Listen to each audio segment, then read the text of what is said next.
Vitajte v sérii videí o stereotypoch v sociálnom poľnohospodárstve.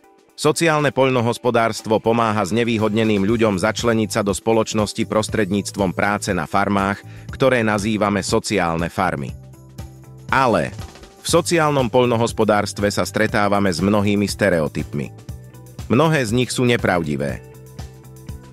Postavme sa im a vyvráťme ich v našej sérii videí.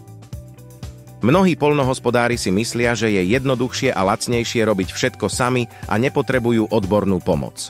Aká je však pravda? V skutočnosti je pravda taká, že poľnohospodári sú preťažení agendou, ktorá je často veľmi technická a vyžaduje si odborné skúsenosti. V posledných rokoch sa výrazne zvýšili nároky na dobré fungovanie fariem, od byrokracie spojenej s riadením farmy až po potrebu veľmi dobre riadiť predaj a vzťahy s verejnosťou. Sociálna sféra je pre mnohých začínajúcich poľnohospodárov novou oblasťou a je z definície špecifická. Preto nie je hanbou požiadať o radu a pomoc. Čas a energia poľnohospodára sú pre celú farmu veľmi cenné a mali by sa sústrediť na činnosti, ktoré sú pre neho najdôležitejšie.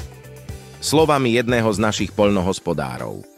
Zvyčajne riešime agendu okolo chovu oviec a spracovania mlieka a zároveň žiadame o granty a staráme sa o vojnových utečencov z inej krajiny a organizujeme prácu pre nich.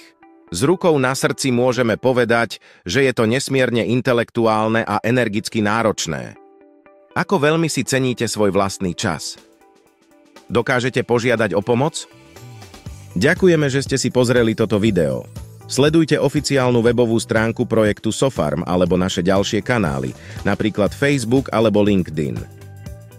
Tento obsah vznikol vďaka medzinárodnej spolupráci 6 odborných partnerov a je financovaný Európskou úniou.